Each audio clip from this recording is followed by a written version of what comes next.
Dear Greg, I've been working with my company for several months, and I've already made several friends there. Well, at least I thought so.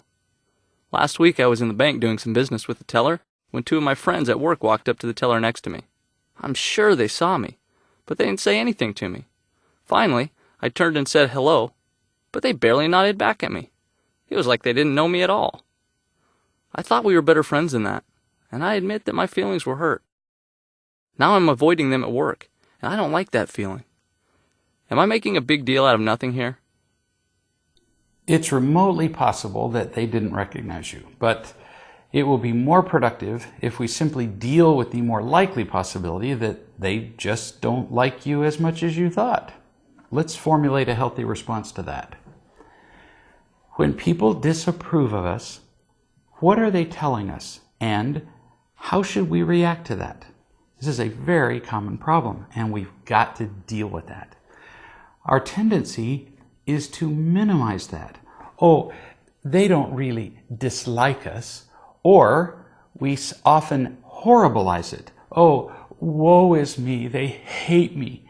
And neither of those responses is helpful. When people don't accept us, when they snub us, as your supposed friends appeared to in the bank, we're really not understanding what is going on. Allow me to explain this metaphorically. Imagine that I play the piano, and you compose a piece for me to play. But despite my best efforts, I just can't play the piece that you've composed. It's too difficult, or it's too different from what I'm used to, or whatever. For whatever reason, I can't play it. I don't get it. Should you feel bad about the piece that you've composed? Should we blame me for not being able to play the piece? Neither action makes any sense. No, it's simply an observation of the truth that you have composed a piece for the piano that I cannot play. This doesn't make your composition defective in any way. Your composition may be wonderful. It also doesn't condemn my ability to play. I may be able to play the piano well, but I can't understand or appreciate or play what you have written. Simple. Now, how does this little metaphor apply to your friends? You are the piano composition. In this case, an emotional, psychological, spiritual, and physical composition.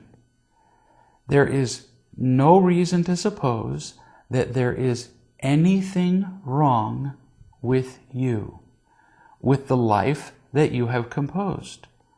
You're learning, growing, and trying in more ways than any of us could ever know to become a better person.